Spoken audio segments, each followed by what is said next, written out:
são acolhidas, que logo mais irão receber o santo batismo, tornando-se filhos de Deus, membros da igreja, né, e herdeiros das promessas do reino do céu. É isso que o batismo realiza na vida de todos nós que já recebemos, né, e aqueles que irão receber, né? Nos tornamos filhos de Deus, né? Membros de uma comunidade, pertencentes a uma comunidade, uma família, né, paroquial. O evangelho de hoje, ele é bonito. Aliás, toda a palavra de Deus, ela é sempre muito bela, iluminadora, é luz. Porque ao falar desse personagem, o cego de nascença, a liturgia também vai nos permitir refletir sobre as tantas cegueiras que existem dentro de cada um de nós. Nós vimos 2 tipos de cegos aqui. E essas cegueiras estão presentes em todos nós. Uns mais, outros menos, mas todos nós as temos. Nós vemos que Jesus, diz ao passar, Jesus vê um homem que era cego de nascença. Nasceu cego. Esse é uma primeira categoria de cego, vamos dizer, aqueles que nasceram com essa deficiência. Mas existe uma categoria de cego muito pior, que são aqueles que vê e fazem conta que não vê. Aqui estão os fariseus, os mestres da lei, aquelas pessoas que deveriam ser os primeiros a ver, mas não veem. Aliás, veem, mas faz de conta que não veem. É a eles que Jesus, numa outra ocasião, vai dizer: vocês veem, né? Têm olhos, mas não veem. Vocês têm ouvido, mas vocês não querem ouvir. Esse cego que nasceu com essa deficiência, não conhecia Jesus e nem podia vê-lo. Ao contrário dos fariseus e mestres da lei, que esperavam a vinda do Messias, viram ele, escutaram, mas permaneceram cegos. Aqui já vai uma primeira reflexão. Quantos cegos existem entre nós? Se eu perguntasse para vocês, alguém de vocês que está aqui hoje nunca ouviu falar de Deus e da igreja? Duvido que tenha alguém aqui que nunca ouviu falar de Deus. Duvido. Duvido também que tenha alguém aqui que nunca tenha ouvido falar da igreja e da importância de ir na igreja, mas que quase nunca vem na igreja, ou raramente nela participam. Eis aqui alguns cegos, algumas categorias de cego, e esse tipo de cegueira é o que mais tem, que são aqueles que vêm, mas fazem de conta que não vêm. São aqueles que sabem, mas não acreditam, ou acreditam em outras coisas, menos naquilo que deveriam acreditar. São estas cegueiras que Jesus vem denunciar. Este cego de nascença que nunca tinha visto, nem podia também. Quando Jesus cura ele, realiza o milagre, ele obedece. Jesus manda ele se lavar no poço de Siloé, que significa enviado. Ele obedece, vai. E ao voltar, ele começa a enxergar. Todo mundo se admira, e não era para ser menos. Imagine uma pessoa que nasceu cega, que até 2 segundos atrás era cego. De repente aparece um estranho, que ele não sabe que é Jesus, e dá uma ordem, vai, faz isso. Ele obedeceu, fez, e começa a enxergar. Imagine a alegria. Essa pessoa ficou feliz da vida, eu era cego e agora vejo. Agora vem os piores cegos que podem existir, e que está assim, por aí. Os mestres da lei e os fariseus, que deveriam ser os primeiros a reconhecer naquele evento, que ali aquilo que aconteceu na vida daquele cego, não é obra humana, mas é obra de Deus, mas eles não enxergam, eles não querem enxergar. Que ali quem realizou aquele milagre, não foi uma pessoa qualquer, foi Deus. Você imagine quem é que tem o poder de devolver a vista a uma pessoa, senão um Deus? Quem é que é capaz de fazer um morto ressuscitar, senão Jesus ressuscitou mortos, Jesus fez paralíticos andar, Jesus devolveu a vista para essa pessoa, mas os cegos, que é a pior categoria, e que está assim, repito mais uma vez, querem questionar e desmerecer a própria pessoa de Jesus Cristo. Vão interrogar primeiro e começam, será que é ele mesmo? Não é alguém parecido com ele? Perguntar ao cego, não, sou eu, e ele, não, sou eu mesmo. Como que você está vendo? Quem que fez isso? Querem saber? Ele não sabe responder por enquanto ainda. Só sei que eu não enxergava e agora vejo. Alguém mandou fazer isso.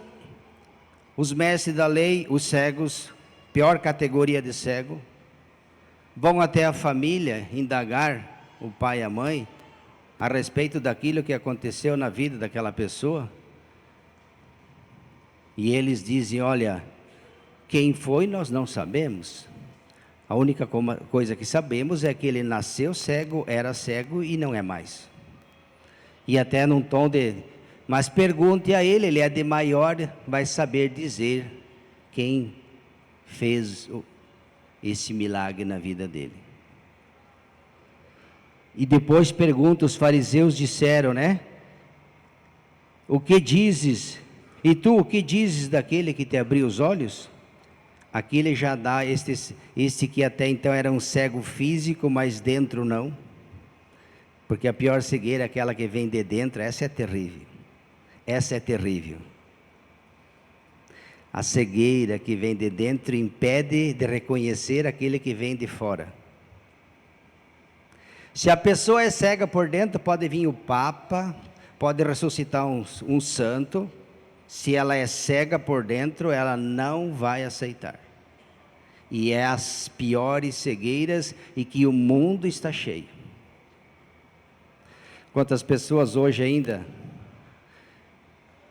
Jesus já apareceu há 2020, nós estamos em 2026, Pois bem, faz 2026 anos que ele veio.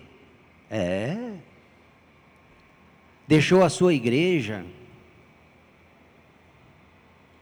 deixou seus pastores, instituiu a igreja, e tem gente que ainda hoje não acredita. Eis aí um cego. Jesus se revelou, deu sinais, deixou seus profetas, mas tem muita gente por aí que não acredita. Eis aí outra categoria de cego. Então, quando o padre fala que o mundo está cheio de cego, ele não... Aliás, estou sendo até suave. Eu acho que tem bem mais ainda. Então, são dessas cegueiras que nós precisamos ser curados. Segunda leitura diz, acorda você que dorme. Acorde. É melhor acordar agora, porque depois não vai dar tempo. Acorde você que vive dormindo na fé. E quantas são as pessoas que vivem dormindo na fé? Estão muito acordados para o mundo, atentos, espertos, astutos, sábios para o mundo, mas na vida da fé vivem dormindo. cegueira. É dessas cegueiras, meus queridos, que Jesus está falando, e não de outras. Por isso que os mestres da lei e os fariseus ficaram furiosos com Jesus, porque Jesus disse a verdade, revelou a mentira, daqueles que deveriam ser os primeiros a acolher o Messias, e eis que o Messias está diante deles, dos olhos deles, e eles fazem de conta que não vêm. Enquanto que aquele que era cego de nascença, mesmo não vendo, passou a enxergar. Então esse cego enxergou, viu mais daqueles que viam. Mesmo não tendo ouvido falar, mas quando Jesus se apresentou, ele acreditou. E os mestres da lei e fariseus que viam e ouviam, não só não acreditaram, como tramaram a morte de Jesus. Está vendo? São essas realidades, queridos irmãos e irmãs, que nós vivemos hoje. E cada um se conhece, cada um dos senhores e senhoras que aqui estão, o quantas verdadeiras são essas palavras que o padre acabou de dizer. Quanto verdadeiras elas são. Tempo da quaresma é o tempo de mudar de vida. Que bom que vocês ouviram o que vocês ouviram hoje, porque o mundo lá fora nunca vai falar isso para vocês. Vocês deveriam ouvir, e que bom que vocês ouviram na igreja. Quem sabe essas palavras vai acender alguma luz que está apagada no coração de algumas pessoas. Logo mais o padre vai fazer o batismo. O batismo é o primeiro sacramento que uma pessoa deve receber. Na igreja se diz que nós nos tornamos filhos de Deus e pessoa na igreja, mediante o batismo.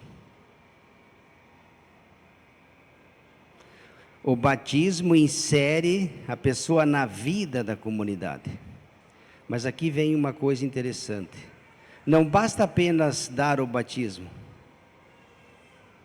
É preciso que aquela criança que foi batizada seja nutrida na fé na qual ela foi. Não basta apenas levar a criança para o padre no domingo para batizar. E no outro domingo depois não vem mais na igreja, por exemplo. Ou vai vir no dia da primeira Eucaristia, ou vai vir no dia da Crisma. É aquela arvezinha que foi plantada lá fora. Plante você uma árvore, ou uma flor. Vai lá, planta ela e depois abandona e nunca mais, ou deixa lá uma semana, 15 dias, um mês, aquela plantinha que você plantou e você nunca mais cuidou, não deu água, não. O que vai acontecer com aquela plantinha? Será que ela vai estar viva e produzindo? Não é limpador de para-brisa isso aqui. Aquela plantinha, viu? O padre não está limpando o para-brisa do carro não, viu? Aquela plantinha que você plantou e que você não cuidou, se você não cuidou, vocês entendem esse gesto aqui? Se você não cuidou, assim também é a fé. Assim também é a responsabilidade do pai e da mãe, de dar exemplo para essas crianças. Não só trazer para a missa, para o padre, o que já é importante, mas educar na fé. O padre gosta do dia do batismo, né? Que a igreja está sempre cheia, né? Oh, que bom. Mas são todos paroquianos nossos, viu? Esses que estão aqui, são todos paroquianos. Todos vocês? Tem alguém aqui que não é da paróquia? São todos paroquianos e são todos muito bem-vindos. Então que vocês assumam também, né, a fé de vocês, participando ativamente da igreja. Cuidado com as cegueiras, elas costumam visitar, viu? E a primeira coisa que a cegueira espiritual faz é afastar você da igreja. Todo cego e cega, espiritualmente, e que é a pior tipo de cegueira, é aquele que vê e faz de conta que não vê. E que Jesus denunciou, crítica de uma forma, vocês mestres da lei, fariseus, que vivem falando do Messias, quando o Messias se apresentou e está diante dele, vocês não acreditaram. Jesus disse: raça de víboras, sepulcros caiados, belos e formosos por fora, cheio de ossos e podridões por dentro. No reino do céu vocês não entrarão. Foi Jesus que falou isso. Veja o perigo da cegueira. Nos afasta de Deus, nos afasta da igreja, nos afasta do sacramento e, consequentemente, como 2 mais 2 no final tem que dar 4, senão a equação matemática está errada. A pessoa que vive longe de Deus, longe da igreja, longe dos sacramentos, que raramente vai ou nunca vai,